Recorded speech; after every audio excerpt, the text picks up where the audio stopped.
소정의 금액을 공단과 그리고 시로부터 다시 되돌려고 하는 그런 결과까지 얻게 되었습니다.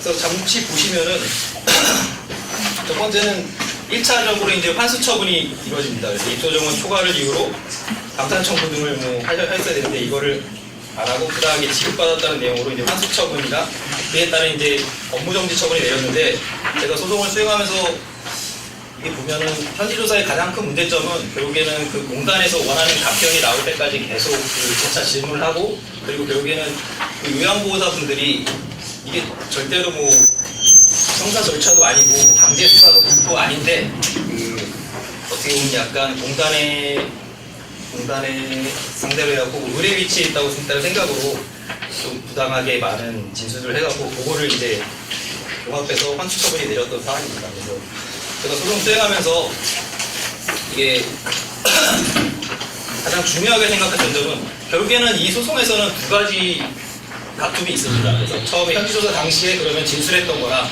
나중에 분명히 받으셨을 겁니다. 제출하신 게 수동적으로 그때의 진술이 잘못된 거다. 그래서 우리는 번복하는 다시 진술서를 사실관계서를 제출합니다. 근데 그 두 개가 이게 서로 상충되는 진술서가 있을 때는 최종적으로는 어쩔 수 없이 증인신문을 통해서 어떤 진술서가 사실관계에 부합하는지를 꼭 증명을 하셔야 됩니다. 그래서 이러한 사실관계를 다투시는 거에 대해서는 행정심판보다는 오히려 변론이 열리는 행정소송을 수행하셔야 됩니다.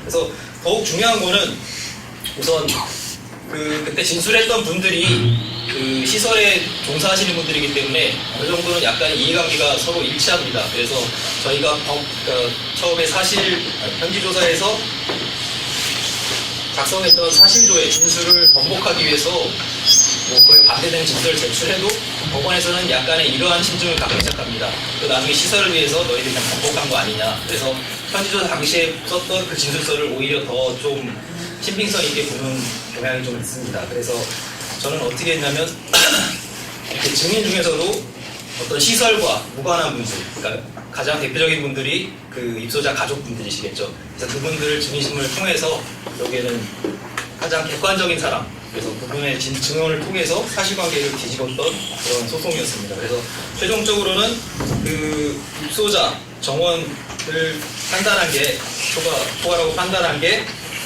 잘못된 사실오인에 의한 거라는 거를 입증해서 여기에 환수금액 중에서 80% 이상을 취소시키는 승소 판결을 이끌어내었고 결국에는 나중에 추후적으로 이루는 행정처분은 여기는 그 환수 금액에 따라서 비례적으로 그 시행규칙 별표에 따라서 내리는 거기 때문에 자연스럽게 환수 금액 자체가 잘못됐기 때문에 그에 따른 업무정지 처분도 전부 다 승소해갖고 업무정지 처분을 취소시키는 승소 판결을 이끌어내었습니다.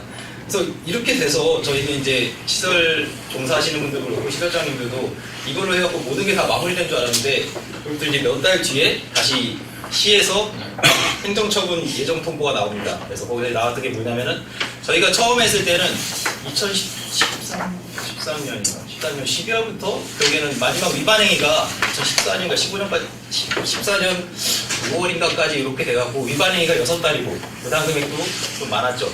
근데 이 소송을 통해서 위반행위 기간도 2달도 줄고 그러니까 부당 급여 청구한 금액도 대폭 감산됐는데 시에서는 어떤 처분을 내렸냐면은 위반행위가 딱 2014년 2월 국법을 적용될 수 있는 그 안에 끝났다는 이유에서 이전에 내렸던 업무정지 처분보다도 오히려 더 중한 그러니까 지정 취소 처분을 내려버렸습니다. 그러니까 저희는 이제 그럼 괜히 소송을 해갖고 오히려 더 큰 이런 처분을 받아갖고 저희 쪽에서 좀 당황스러웠는데 천천히 나중에 이제 다시 저희 모범을 찾아주셔갖고 같이 의논한 결과 여러분도 물론 잘 아시겠지만 그 시행규칙에 있는 별표는 그 어떻게 보면 법규라고 생각하시면 안 됩니다. 그러니까 대외적 효력은 없고 행정위가 내부에서 어떤 행정 처분을 내릴 때 그래도 대략적인 가이드라인을 준다는 그런 의미로 생각하셔야 됩니다. 그래서 그거는 그 대법원 판례에도 나와 있지만 그 제재 처분에 대한 기준은 그러한 보건복지구령, 그러니까 시행규칙상 법령의 형식으로 규정되어 있다고 해도 그 대외적 효력이 없기 때문에 우선은 법규성을 부인하는 취지로 주장을 했고 그래서 저희가 다퉜던 거는 그런 위반행위, 그러니까 아까 말씀드린 것처럼 위반행위의 기간이랑 정도가 현격히 줄었는데 오히려 그 위반 행위가 국법에 적용되는 그러한 우연한 사정을 통해서 이렇게 더 중한 처분을 내린 것은 비례의 원칙 그리고 뭐 신뢰보호 원칙에 위반된다 이렇게 주장하고 법원에서도 그 점을 인정해 주셔갖고 지정 취소 처분까지도 나중에 취소시키는 승소 판결을 유포했습니다. 그래서 마찬가지로 그것도 1심에서 이겼더니 2심에서도 마찬가지 항소했는데 항소심에서도 뭐 변론 오래 갈 것도 없이 1회 변론에 그냥 상대방 항소로 기각되었고 최종적으로 저희가 승소하게 되었고 그래서 그 결과 지금 이 시설 운영하시는 분은 뭐 환수 처분 일정 금액을 좀 받긴 하셨는데 어떤 행정 처분도 제재 처분도 받지 않는 그러한 만족할 만한 결과를 멈췄습니다. 그다음에 다음에 말씀드릴 거는 이제 현지 조사 등 초기 대응의 중요성인데 대부분 의뢰인분들께서 오시는 게 언제 오시냐면은 환수 예정 통보도 지나고 의견서가 묵살당한 다음에 환수 결정 통보가 되면 그때 오십니다. 그래서 그때하고 이제 부랴부랴 이거를 어떻게 해야 되는지 변호사의 조력을 구하시는 경우가 많으신데 뭐 형사소송에도 마찬가지지만 어떠한 긴 소송 과정에서 가장 중요한 건 초기의 대응입니다. 그래서 초기 때 어떻게 잘 대응하시냐가 최종적인 결과에 미치는 영향이 아주 크기 때문에 마찬가지로 소송에서도 현지조사 결과가 가지는 중요성에 비춰보이되 오히려 현지조사 단계가 최종적인 소송 결과의 승패까지도 결정할 수 있는 중요한 절차라는 것을 항상 염두에 두셔야 됩니다. 그래서 현지조사 단계에서 이렇게 부당하게 진술을 요구받거나 또는 뭐 우리가 가지고 있는 절차적 권리를 좀 침해받지 않기 위해서는 조금 시간과 금전적인 면이 조금 지출되시더라도 변호인의 조력을 받으시는 상태에서 현지조사를 받으시는 게 최종적으로는 의뢰인분들께서도 궁극적인 이익이 되실 거라고 저는 생각합니다. 현지조사에서 이제 변호사를 입회를 못하게 되셨더라도 그 다음 절차에서, 그러니까 빠르면 빠를수록 좋다고 생각하시면 됩니다. 그래서 환수 결정 예정 통보가 나왔을 때라도 보시면은 뭐 분할 납부라든가 뭐 여러 가지 절차가 가능한데 꼭 보시면은 대부분 분들이 나중에 환수가 결정이 된 다음에 오셔갖고 그러한 절차적 권리들을 하나도 보장을 못 받으시는 경우가 많기 때문에 저도 참 안타까웠습니다. 그래서 항상 소송은 처음부터 준비하신다는 그런 생각으로 초기에 잘 대응하시는 것이 그 어느 것보다 중요하다고 생각합니다. 그래서 두 번째로 또 말씀드리고 싶은 거는 사전 증거 자료를 확보해 주시는 게 아주 중요하다는 겁니다. 그래서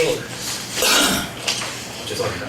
뭐 무주변론주의, 뭐 직접 심리주의라는 말이 많이 있지만 실질적으로 소송에서는 서증이 가장 중요한 증거라고 생각하시면 됩니다. 왜냐하면 서증을 한번 만들어 놓으면은 나중에 위조 변조하기가 어렵기 때문에 법원에서도 그 내용대로 대부분 인정을 많이 합니다.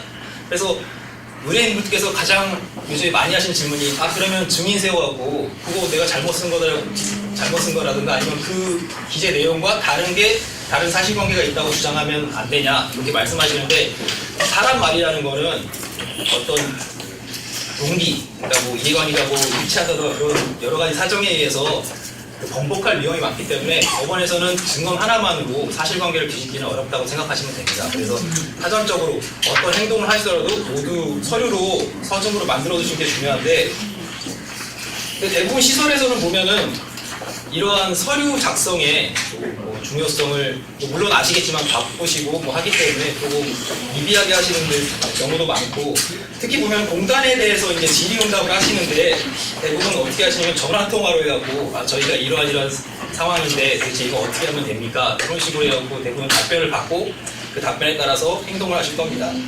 근데 이렇게 하면 문제점이 뭐냐면은 사후에 그 보험공단이라든가 뭐 시에 대해서 내가 분명히 질의하고 그에 따라서 행위를 한 건데 나중에는 시에서도 구두를 한 거기 때문에 자신의 기억력의 한계 그래서 그러한 답변을 한 적이 없다라든가 뭐 하여튼 그런 자세도 나올 수 있기 때문에 나중에 최종적으로 그 행위에 이제 적법성을 문제될 때 이렇게 그 구두로 한 질의 응답은 입증이 좀 사실상 어렵다고 생각하시면 됩니다.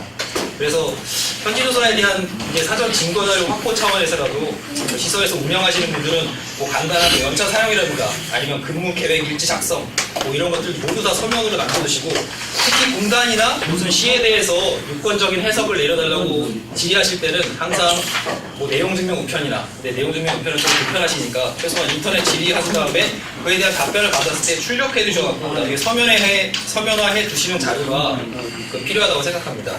그리고 좀 정말 부득이 뭐 긴급해서 뭐 유선통 활동에서 질의 응답하는 경우에도 최소한 당의 통화 내용을 녹취해두어서 나중에 이를 입증할 수 있는 자료를 만들어 두시는 것이 추후 발생할 수 있는 소송을 대비할 수 있는 효과적인 방법이라고 생각합니다. 네, 저는 간단히 이것으로 마치도록 하겠습니다.